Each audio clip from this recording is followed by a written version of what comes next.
740. I'm gonna give her 260 pesos change. Thank you for making business. How are you, Ate Soray? Hi, I'm fine. Very good. Hold on, Ate Soraya.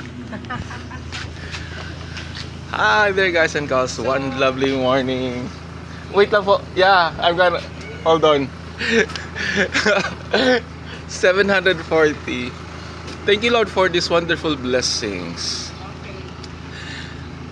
Day 117 of not waiting for a week before I exchange my coins into Philippine peso paper bills. I have it at this right. I may hindi 20 and ano ito. Wait lang, mabilis. Sorry guys. Thank you, Lord, for these wonderful blessings. Day 117 of not waiting for a week before I exchange my coins into Philippine peso paper bills. Road to 1 million peso saving challenge. Do the same thing, okay? Earn, save, invest, and then earn, save, invest on your own. Not in any networking or in any pyramiding scams. Not too good to be true promises, business transactions, or any business proposals. Avoid that.